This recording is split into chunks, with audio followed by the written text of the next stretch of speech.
전기 설비의 접지 목적에 대하여 세 가지만 쓰시오라고 물어봤습니다. 자, 이렇게 전기 설비를 왜 접지하는지에 대해서 그 가지수, 특징을 물어보는 문제가 자주 출제되고 있습니다. 지금 이거 보시는 바와 같이 접지 목적에 대하여 세 가지만 쓰라고 했으므로 하나당 부분 점수가 존재할 것이고요. 이 문제 같은 경우에는 단독으로 출제가 되었지만 다른 문제, 소문제로 이 문제가 포함될 경우도 있습니다. 그리고 이제까지 출제되었을 때 다 접지 목적 세 가지만 쓰라고 물어봤기 때문에 앞으로도 이렇게 접지 목적을 쓰는 문제가 또 출제될 확률이 높겠죠. 그러면 우리가 이 문제에 대한 모범 답안을 잘 기억하고 있어야 할 것입니다. 모범 답안은 다음과 같습니다. 첫 번째, 감전 방지입니다. 감전이라고 하는 건 뭡니까? 인체에 전류가 흘러서 사고를 당하는 것이죠. 자, 그것을 감전사고라고 하는데 접지를 통해 그런 감전을 방지할 수 있습니다. 자, 두 번째, 이상전압이 가해졌을 때 이를 억제시켜주는 역할도 마찬가지로 접지를 하는 목적에 해당이 됩니다. 우리 말 그대로 접지라고 하는 것은 인체를 보호하든 기기나 설비를 보호하든 어쨌든 무언가를 보호하기 위해서 존재하는 것이니까요. 자, 세 번째, 보호개전기의 동작 확보입니다. 자, 보호개전기라고 하는 것은 고장이 발생했을 때 이를 검출하고 차단기를 동작시키는 등 어떠한 동작을 수행하는 그런 개전기다라고 할 수가 있겠는데요. 자, 접지를 하면 감전방지, 이상전압 억제, 보호개전기의 동작 확보. 그래서 감, 이, 보로 꼭 기억을 해주시면 좋겠습니다. 사실 접지 목적 같은 경우에는 앞 글자만 따서 외운다든지 어떤 연관법보다는 접지 자체가 안전과 관련이 있으니까 그래서 감전, 이상전압 억제, 보호개전기 동작 확보로 연관 지으시면 별도로 암기하지 않고도 쉽게 적으실 수 있을 겁니다. 예를 들어서 이런 단어들은 마지막으로 좀 설명을 드리면 약간 표현이 달라지더라도 핵심 키워드가 들어가면 괜찮습니다. 예를 들어서 이상전압 억제를 이상전압을 막는다 이렇게 작성하셔도 되고요. 감전 방지를 인체 감전 방지 이런 식으로 작성하셔도 무방합니다. 그리고 보호개전기의 동작 확보 또는 보호개전기의 동작이 확실해진다 이런 식으로 작성을 하셔도 문제되지 않으니까 너무 그러한 사소한 글자가 달라지는 것에 대한 두려움은 조금 접어두시면 좋을 것 같습니다. 자, 이렇게 해서 접지 목적 세 가지 알아봤습니다. 그림과 같은 계통에서 기기의 A점에서 완전 지락이 발생하였을 경우 다음 물음에 답하시오라고 말을 하고 있습니다. 이 문제 같은 경우 보시는 바와 같이 이렇게 변압기가 존재하고 있고요. 이 변압기로부터 전원을 공급받는 기기가 있고 그 기기의 옆에 사람이 이렇게 있는 경우입니다. 자, 그런데 여기 보시면 인체의 저항이 나와 있고 여기에는 외함의 저항, 대지와의 저항이죠. 여기는 이 전로의 저항이 나와 있어요. 그리고 주어진 전압도 있습니다. 자, 이렇게 여러 가지 조건들이 주어진 상태에서 주어진 소문제 1번부터 3번까지 3개의 문제를 풀어내는 문제 유형이 자주 출제되고 있습니다. 그런데 출제되는 과정에서 어떻게 보통 출제가 됐냐면 여기에는 지금 인체가 나와 있지만 인체 없이 단순히 외함의 그냥 저항값을 물어본다든지 외함의 대지전압을 물어보는 문제로도 출제된 적이 있고요. 또는 이렇게 인체가 있는 상태에서 인체가 접촉하고 있지 않을 경우와 접촉할 때를 나눠서 주어진 소문지를 푸는 경우도 있었고 그리고 그렇게 출제될 때 저항값이 바뀐다든지 전압이나 전류가 바뀌면서 단순히 문자나 숫자가 바뀌어서 출제되는 경우가 대부분이었습니다. 그렇기 때문에 앞으로도 이러한 틀은 바뀌지 않을 것이라는 예상이 되고요. 우리가 중요한 건 뭐예요? 그럼 우리에게 중요한 것은 이 문제를 한번 풀 때 명확하게 잘 풀어내면 어떻게 수치가 바뀌고 문자가 바뀌든지 간에 원리는 변함이 없으니까 우리가 올바른 풀이를 할 수 있다는 것입니다. 그렇죠? 올바르게 풀이할 수 있다는 것이죠. 제가 헷갈리지 않는 방법과 또 어떻게 하면 쉽게 풀 수 있는지 자, 그것에 대해 좀 상세히 말씀드리겠습니다. 자, 먼저 첫 번째로 만약에 지금은 기기 A점에서 즉 외함에서 이제 지락이 발생했다라고 했는데 그것이 아니라 일반적인 상태라고 볼게요. 자, 전류의 방향을 이 방향으로 가정하면 전류가 이렇게 흘러가서 다시 귀로를 할 거니까 이렇게 변압기 전원측으로 돌아가게 될 것입니다. 그렇죠. 그런데 이렇게 A점 즉 외함에 지락이 발생하게 된다면 경로가 이렇게 돌아가는 것이 아니라 어떻게 돼요? 자, 이렇게 돌아와서 자, 여기를 거쳐서 여기를 통해서 이렇게 돌아가는 폐회로가 구성이 될 겁니다. 이게 이 외함에 지락이 발생했을 때 전류 경로입니다. 원래는 여기서부터 이렇게 가는 거였는데 여기서부터 이렇게 가는 겁니다. 지락이 발생했을 때에는. 그래서 1번 소문제를 볼게요. 자, 이 기기의 외함에 인체가 접촉하고 있지 않을 경우, 즉 사람을 무시한 케이스입니다. 인체가 접촉하고 있지 않을 경우에 이 외함의 대지 전압은 몇 볼트로 되겠는가라고 물어보고 있습니다. 자, 우리 등가 회로를 그려볼까요? 전압이 몇 볼트라고 했냐면, 자, 교류 전압 100볼트라고 했고요. 그 다음에 이렇게 두 개의 저항이 있는 형태로 등가 회로를 그릴 수 있습니다. 이 전압은 100볼트이고 여기 있는 저항은 이제 외함의 저항입니다. R3.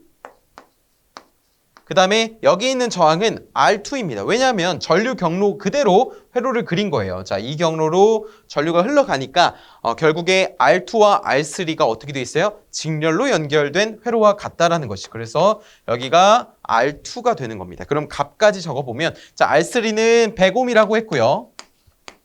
그 다음에 R2라고 하는 것은 10옴이라고 했습니다. 10옴이라고 했어요. 자, 좋습니다. 자, 이런 경우에 외함의 대지전압을 물어봤어요. 외함이 어디 있죠? 이거잖아요. 그쵸? 이 대지전압이라고 하는 거는 이 외함이 대지와 이루는 전압을 의미합니다. 결국에 이 100옴이라는 전항에 걸리는 전압을 의미하는 것이죠. 자, 여기에 걸리는 전압이 무엇일까? 이렇게 계산을 해보게 되는 겁니다. 그러면 잘 보세요. 전원은 100볼트예요.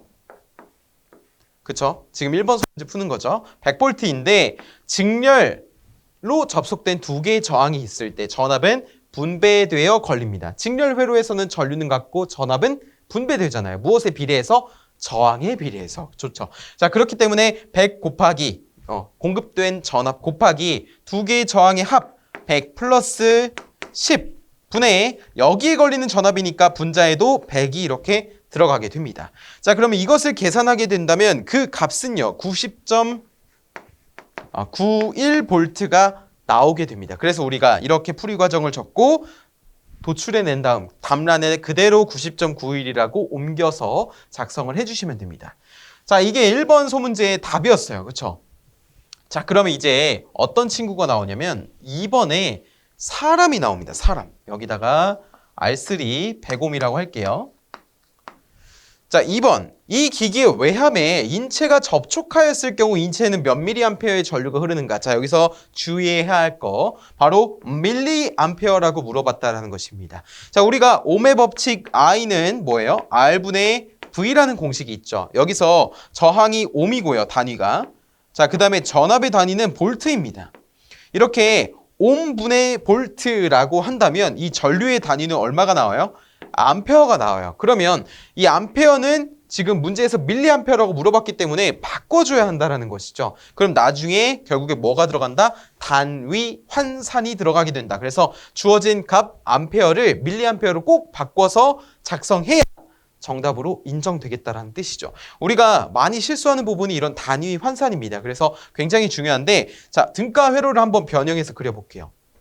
아까는 1번 소문제 풀 땐 사람이 없었어요. 그렇죠? 그런데 사람이 이렇게 접촉을 한 겁니다. 어디에? 이 기기의 외함에. 이렇게 손을 댄 거예요. 그러면 자, 사람도 어떻게 돼 있어요? 대지에 연결이 돼 있습니다. 땅을 밟고 있잖아요. 그렇죠? 땅 위에 서 있잖아요. 그렇기 때문에 여기도 대지와 맞닿아 있는 것이죠. 따라서 이 등가 회로가 어떻게 되냐면 바로 이 외함의 저항이죠. R3와 병렬로 연결이 되는 구조를 가지게 됩니다. 그래서 여기가 인체의 저항 R이 되는 거예요. 이 값은 얼마예요? 3000옴이 되는 거예요. 3000옴. 3000옴이 되는 겁니다.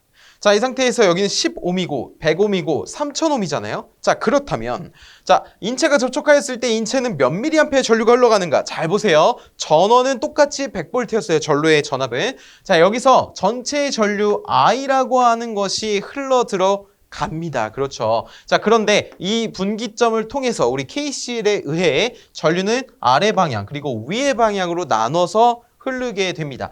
야, 여기 흘러가는 전류를 IR3라고 할게요. 자, 그 다음에 여기 지금 전류 흐르는 거 이쪽으로 흘러가는 전류를 IR이라고 하겠습니다. 여기는 IR, 여기는 IR3라고 하는 거예요. 자, 그렇다면 자, 전류 전체 전류가 각각 이렇게 나눠져서 흐를 텐데 그렇다면 이 IR은 어떻게 구할 것이냐라고 했을 때는 다음과 같이 식을 세울 수가 있습니다.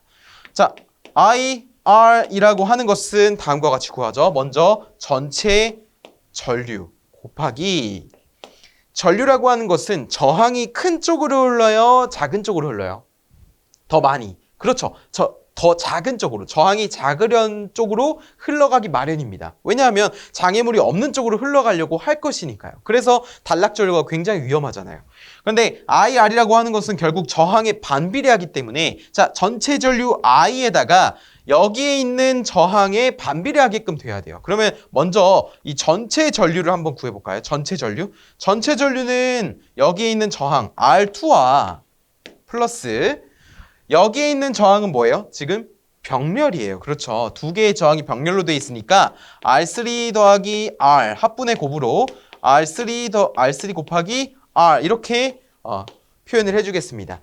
이거 분의 전압이 결국에 전체 전류 I가 되는 거예요. 자, 그것 곱하기 전체 전류 곱하기 이제 여기 반비례해서 분배돼서 흐르게 됩니다. 저항이 작으려는 쪽으로. 그렇죠. 자, 그럼 여기에다가 어떻게 해야 돼요? R3 플러스 R 분의 이쪽 저항이에요? 이쪽 저항이에요? 지금 얘를 구하려면 이쪽 저항을 분자에다 넣어야죠. 왜냐하면 저항에 반비례해서 흐르니까요. 그래서 이렇게 계산을 해주면 되는데 자, 우리가 다 값을 알고 있죠. 자, 이렇게 식을 굳이 기호를 안 쓰고 이 기호에다가 문자에다가 숫자를 바로 대입해서 식을 작성하셔도 전혀 문제되지 않습니다. 많이 물어보시는 게 꼭 이런 계산식에서 이런 문자들을 꼭 써야 되나요? 쓰고 숫자를 써야 되나요? 많이 물어보시거든요. 그런데 이 문자를 쓰지 않고도 숫자만 대입해서 풀더라도 지금 이 수험생이 이 문제를 풀 수가 있구나 이런 것을 알 수가 있기 때문에 채점관 분들이 그래서 꼭 이 기호는 제가 설명드리려고 쓴 것이지 필수적으로 쓰지는 않아도 됩니다. 자, 그러면 여기에다가 숫자를 대입해서 식을 써보면 되겠죠. 자, 여기 하나씩 지우면서 한번 써볼게요. 자, R2는 뭐예요? 10이에요. 그쵸?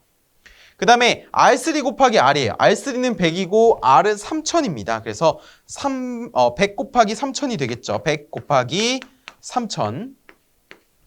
그리고 이것을 우리가 손으로 계산하는 게 아닙니다. 공항 계산기가 있기 때문에 100 플러스 3000. 그 다음에 R3 플러스 R이잖아요. 여기도 100 플러스 3000. 자, 이제 분자에는 100. 그 다음에 이 전압도 100이라고 대입을 해주면 되겠죠. 자, 이것을 계산하게 된다면 그 값은요, 얼마가 나오냐면 30.21mA가 나옵니다. 30.21mA. 그런데 제가 아까 전에 설명드린 거 기억나세요? 이 밀리암페어로 단위 환산을 해줘야 된다고. 우리가 공학용 계산기로 이 값을 계산하잖아요. 그러면 30.21이라는 숫자가 아니라 0.000 이런 숫자가 나올 거예요. 0.000321. 근데 301 이렇게 나올 텐데 제가 이 과정에서 이 가운데에 무엇을 대입해 줘야 되냐면 바로 단위 환산을 위한 값을 대입을 해줘야 됩니다. 그래서 여기에다가 10의 세제곱을 곱해줘야 되겠죠. 자, 이렇게 해줘야지만 30.21mA가 나오게 된다는 겁니다. 30.21mA. 자, 이렇게 왜 10의 세제곱을 곱했을까요? 우리가 단위가 지금 앞에서 구한 거는 암페어였어요. 그렇죠? 자, 여기서 밀리암페어로 바뀌는 과정에서 단위가 감소하면 이 앞에 있는 개수는 증가하게 됩니다. 예를 들어 1km가 있어요. 이거를 미터로 바꿔보세요. 그러면 몇이 곱해져요? 1000이 곱해지죠? 그쵸? 마찬가지로 암페어를 밀리암페어로 바꾸면 곱하기 1000이 곱해지는 겁니다. 자, 이런 식으로 계산이 되어서 어쨌든 2번 소문제에서는 30.21이라는 값이 나온다라는 거. 자, 좋습니다. 자, 이제 소문제 3번을 볼게요. 3번을 보시면 자, 인체 접촉 시 인체 흐르는 전류를 10mA 이하로 하려면 기기의 외함에 시공된 접지공사의 접지저항 R3옴의 값을 얼마의 것으로 바꿔줘야 하는가. 자, 우리가 방금 전에 그렸던 그 등가회로를 그대로 살려서 이번에는 이 R3 값을 미지수 X로 놓고 계산하는 것입니다. 자, 이 과정에서는 공학용 계산기의 솔브 기능을 활용하면 좋은데요. 제가 먼저 식을 쓰고 어느 부분에서 솔브 기능을 활용해야 되는지 말씀드릴게요. 자, 그리고 본격적으로 문제를 풀기 전에 한 가지만 알고 가면 자, 인체에 흐르는 전류를 10mA로 이하로 한다 했어요. 그쵸? 10mA를 넘지 않게 10mA 이하로 한다 했습니다. 그럼 아까 전에 등가회로 기억나세요? 등가회로 그려보면 간단하게 자 이렇게 좀 간단하게 그려볼게요. 전체 전류가 이렇게 흘러가는데 여기도 흐르고 여기도 흐르잖아요. 이 지점을 기준으로. 그렇죠. 근데 이쪽으로 흘러가는 전류가 IR이라고 해서 인체에 흐르는 전류였단 말이죠. 이 흐르는 전류를 감소시키려면 전체 전류는 동일한데 이 흐르는 전류를 감소시키기 위해서는 여기에 있는 이 R3의 저항이 작아져야 됩니다. 왜냐하면 전류는 저항이 작은 쪽으로 흐르려는 성질이 있기 때문에 이 저항은 낮으면 낮을수록 결국에 이 저항이 낮으면 낮을수록 인체에 흐르는 전류가 작아진다는 거예요. 왜냐하면 다 이 저항 쪽으로 흐르려는 성질 때문에 그렇기 때문에 우리가 만약에 구하면 이런 식으로 돼야 된다는 겁니다. 부등호가. 이것보다 작거나 같다라고 돼야 된다는 거예요. 자, 그럼 제가 식을 한번 써볼게요. 자, 그 다음에 써보면 자 IR이라고 하겠습니다. IR이라고 하는 것은 10mA라고 말을 해줬습니다. 그렇죠? 그래서 10mA인데 이거를 암페어로 바꿔볼게요. 10mA를 암페어로 바꾸면 10에 10 곱하기 10의 마이너스 세제곱이 되겠죠. 10mA면. 그렇죠? 10 곱하기 10의 마이너스 세제곱은 아까 전에 구했던 공식 그대로 쓰는 겁니다. 자, 전체의 저항 R2 더하기 R3 더하기 R R3 곱하기 R 분의 여기는 V가 될 것이고요. 곱하기 R3 더하기 R 분의 R3가 결국에 이 흐르는 전류 IR이었습니다. 그렇죠? 우리는 지금 이 R3라고 하는 것을 미지수, 이거 아니죠? 미지수 X로 두었기 때문에 이 R3만 납두고 나머지는 다 숫자를 바꿔서 대입을 해볼게요. 자, R2는 값이 정해져 있습니다. 10. 그 다음에 여기 여기 R도 인체의 저항이니까 3000. 여기도 3000. 그 다음에 여기는 3000. 그 다음에 전압은 100V죠.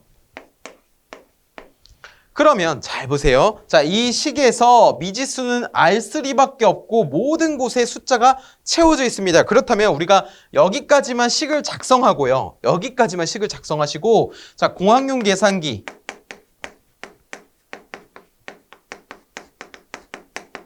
솔브 기능을 활용해서 물론 솔브 기능을 활용하지 않고도 이것을 전개해서 그러니까 왔다 갔다 분배하고 이런 전개 과정을 통해서 충분히 R3를 계산할 수도 있겠지만 그런 과정 없이 공학용 계산기 솔브 기능을 활용하면 이 R3 값을 바로 대입을 할 수가 있습니다. 우리가 모드를 컴프 모드를 해놓고 여기에서 방정식을 10 곱하기 10의 마이너스 세제곱 적고 이런 식으로 이 R3를 문자 X로 대체해서 방정식을 세운 다음 Shift를 누르고 솔브를 누르면 이 X가 바로 나오게 됩니다. 근데 X가 얼마라고 나오냐면요.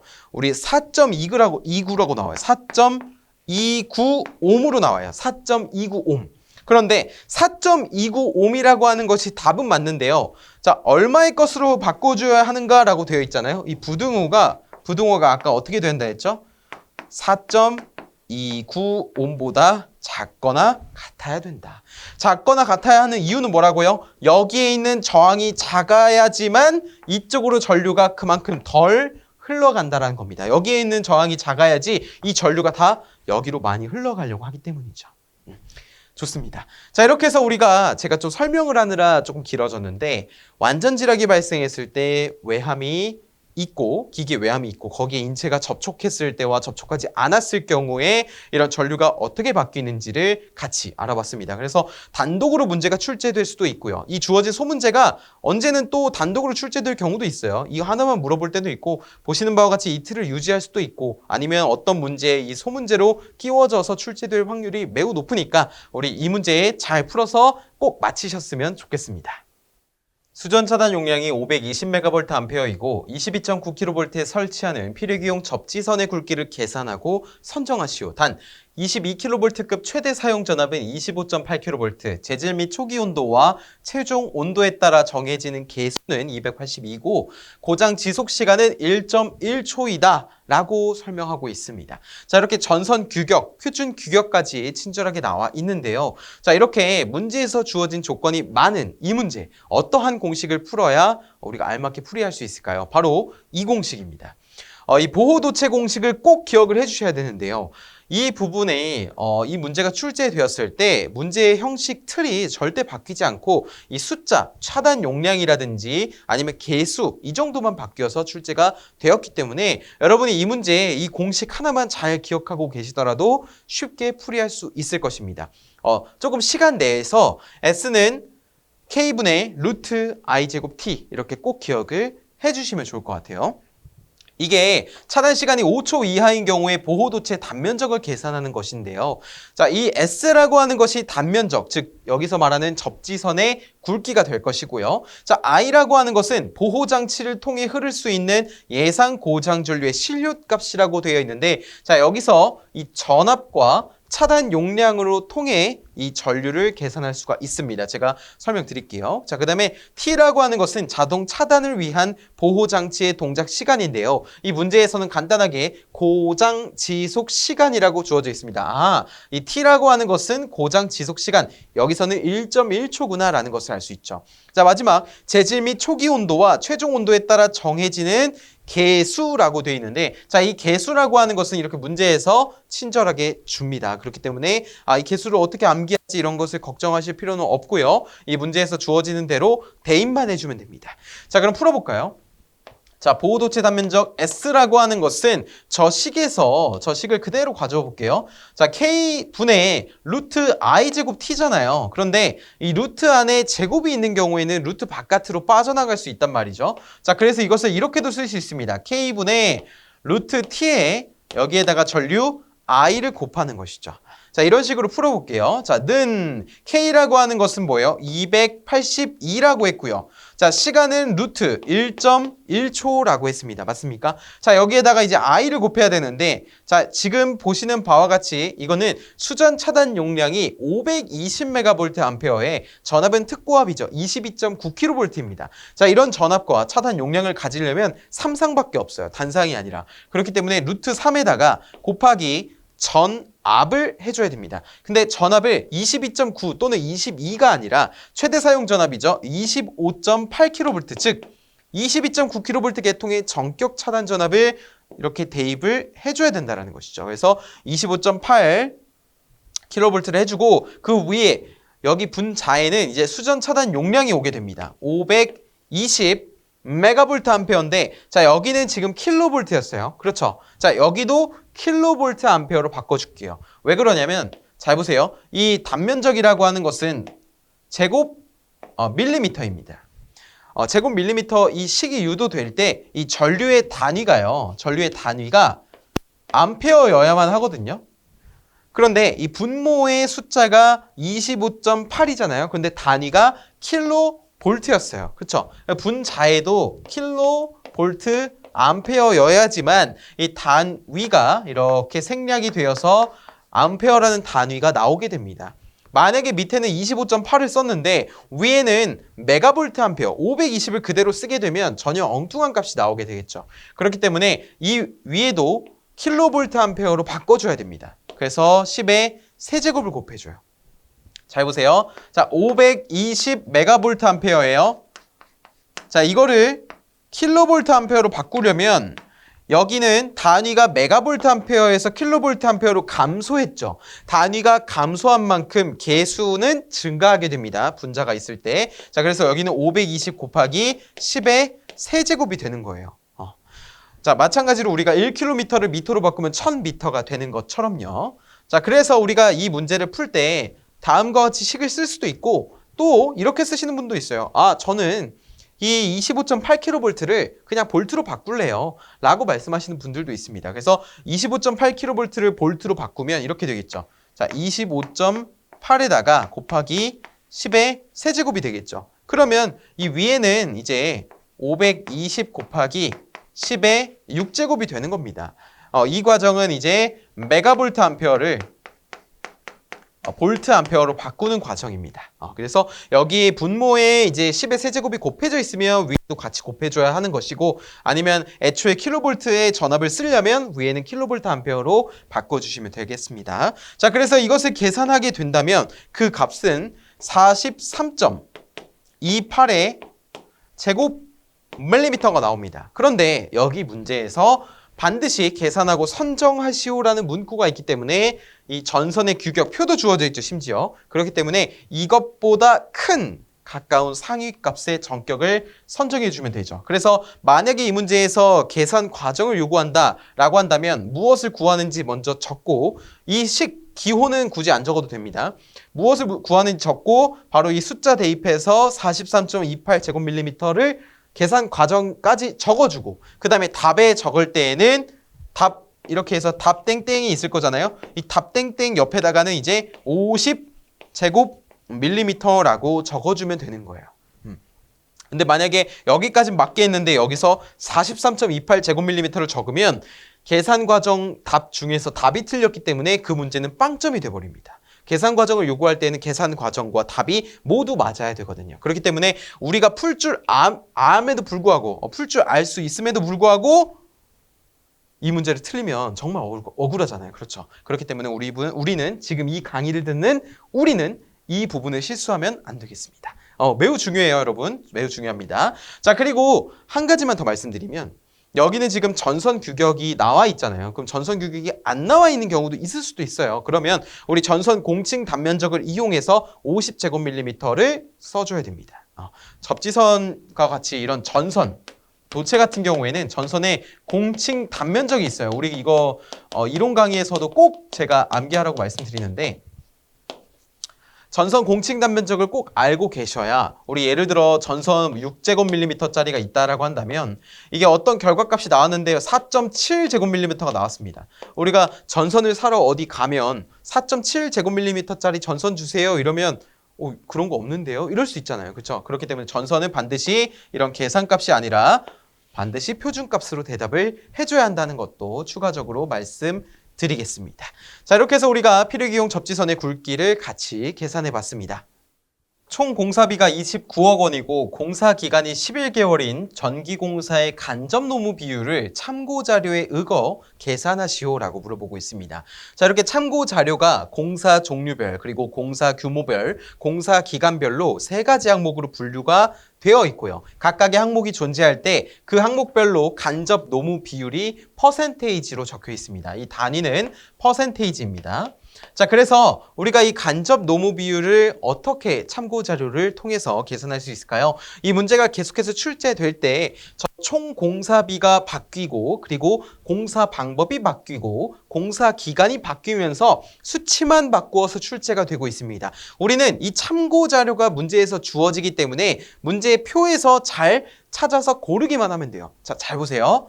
자, 바로 이 세 가지만 보시면 됩니다. 첫 번째, 전기공사라고 있기 때문에 이 기타 공사에 포함되는 전기임을 알 수 있고, 그에 따른 간접 노무 비율이 15%. 그 다음에 공사비가 29억 원이라고 했죠. 그래서 총 공사비가 29억 원이니까 50억 원 미만이잖아요. 그래서 이 항목 14%인 것을 알 수 있고, 공사 기간도 11개월이라고 했으므로 6개월에서 12개월 미만인 경우에는 15%를 채택하게끔 되어 있습니다. 따라서 간접 노무 비율이라고 하는 것은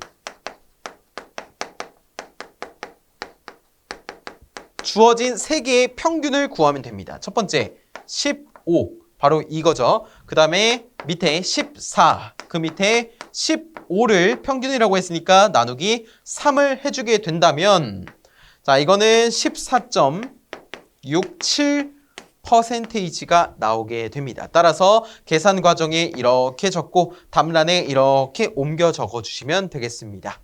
자, 그래서 우리가 간접 노무 비율 다음과 같이 계산할 수 있습니다.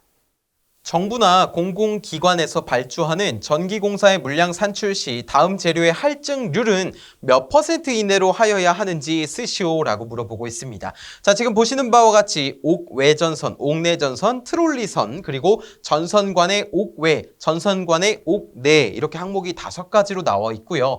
그 다음에 할증률이 빈칸으로 주어져 있습니다. 자, 이런 문제는 표를 채우는 것이기 때문에 이 칸수별로 부분 점수가 존재하게 됩니다. 그래서 하나 맞췄을 때, 두 개 맞췄을 때, 세 개 맞췄을 때 만약에 이것이 5점짜리 문제였다면 1점씩 배정될 확률이 매우 높습니다. 그래서 상세 배점까지는 공개되지는 않았지만 우리가 시험에서 보통 이렇게 특징을 묻는다든지 표를 채운다든지 특히 이 개수와 배점이 조금 비례관계에 있다라고 한다면 항목별로 보통 5점짜리면 1점씩 배정된다라고 간주할 수 있습니다. 자, 어쨌든 우리가 이 물질의 재료, 그러니까 재료별로 할증률, 전기공사를 물량 산출을 했을 때 재료별로 할증률이 지금 보시는 5가지 외에도 좀 몇 가지가 더 있습니다. 그런 것이 품목만 바뀌어서 이 할증률을 물어보는 문제가 거의 7번, 8번 이상 출제될 정도로 매번 보이고 있어요. 그렇기 때문에 우리가 이 표를 조금 시간이 걸리더라도 꼭 암기할 필요가 있겠죠. 전기공사 물량 산출 시 재료별 할증률을 보겠습니다. 자, 옥 외 전선 같은 경우에는 5%, 옥 내 전선 같은 경우에는 10%, 옥 외 전선관인 경우에는 5%, 옥 내 전선관 10%. 즉 무슨 말이에요? 옥 외 전선, 옥 외 전선관 모두 다 옥 외라서 5%고요. 옥 내 전선관, 옥 내 전선, 옥 내라서 10%로 기억을 해주시면 됩니다. 그 다음에 케이블 같은 경우 볼게요. 옥 외는 3, 옥 내는 5가 되겠고요. 자, 트롤리선 같은 경우에는 1%, 그리고 동대, 동봉 같은 경우에는 3%입니다. 제가 분석을 해서 시험 문제에 나오던 이 재료별 할증률을 모두 모아놓은 겁니다. 그래서 여러분은 이 문제, 지금 보시는 이 8가지만 완벽하게 아시더라도 어떤 것이 나오든지 간에 쉽게 적을 수가 있을 것입니다. 그래서 자, 여기 보시면 옥 외 전선이라 5, 옥 외 전선관이라 5, 옥 내라서 10, 옥 내라서 10, 트롤리선이라서 1 이렇게 작성을 할 수가 있게 되는 것이죠. 그래서 우리가 이 부분은 매우 중요하니까 꼭 맞히면 좋잖아요. 그렇죠? 그 다음에 확실한 것부터 적으세요. 옥내, 옥외 이런 것들을 기억하기 쉬우니까 확실하게 적고 만약에 트롤리선이 기억이 잘 안 난다라고 하시면 조금 더 깊이 있게 고민을 해보신 다음에 사실 1%라고 하는 게 이 나왔던 재료별 할증률에서는 혼자 트롤리선이에요. 그렇기 때문에 트롤리선까지는 기억을 하실 수도 있으나 나머지 동대, 동봉이라든지 케이블, 옥외, 케이블, 옥내 같은 경우에는 별도로 조금 암기를 해주시는 것을 권장드립니다. 전기공사에서 건물 지상층 층수별 물량 산출 시 건물 층수에 따라 할증률이 규정 적용된다. 이때 10층 이하, 20층 이하, 30층 이하의 할증률은 얼마인가? 라고 물어보고 있습니다. 이 문제도 좀 자주 출제되고 있는데 지금 이 문제처럼 단독 문제로 출제될 경우도 있고요. 또는 다른 문제에 소문제로 이렇게 끼워져서 출제되는 경우도 있었습니다. 그렇기 때문에 우리가 이 문제의 해설을 잘 기억하면 어떤 부분이든지 맞힐 수 있다는 것이죠. 자, 가 10층 이하, 나 20층 이하, 다 30층 이하 이렇게 층수별로 물량 산출 시 할증률이 달라지게 됩니다. 자, 바로 이것을 보시면 되겠는데요. 첫 번째, 지상층이 있고 두 번째, 지하층이 있습니다. 지상층 같은 경우에는 30층 초과에 대해서는 매 5층 이내 증가마다 1.0% 가산한다라고 되어 있는데 실제로 아직까지 출제된 적은 없습니다. 제가 지금 노란색으로 표현된 부분 그리고 추가적으로 2층에서 5층 이하까지 이 부분에 1%까지 출제된 적이 있기 때문에 이 4가지만이라도 꼭 기억을 해주시면 좋은데 잘 보세요. 30층 이하부터 시작합니다. 30층 이하부터 7부터 시작해요. 7, 6, 5, 4, 3 여기까지는 기억하시기 쉽죠. 7, 6, 5, 4, 3 기억해 주시고 자, 그 다음에 2층에서 5층 이하는 이제 2%가 아니라 1%가 됩니다. 그 다음에 지하는 지하 1층, 지하 2에서 5층은 1%, 2% 이렇게 배정이 된다라는 거. 이 부분까지도 밑에까지도 출제된 적은 없습니다. 그래서 어쨌든 우리가 이 문제를 볼 때 76543, 112를 기억해 줘야 되는데 자, 이렇게 4개 기억하면 7654, 이렇게 4개 기억하면 3112죠. 여러분 휴대폰 번호 잘 기억하십니까? 저는 조금 휴대폰 번호를 잘 외우는 편이에요. 어떤 친구가 있다라고 가정을 하고요. 이응이응이라는 이름의 친구가 있다라고 가정을 하고 그 친구의 휴대폰 번호가 7654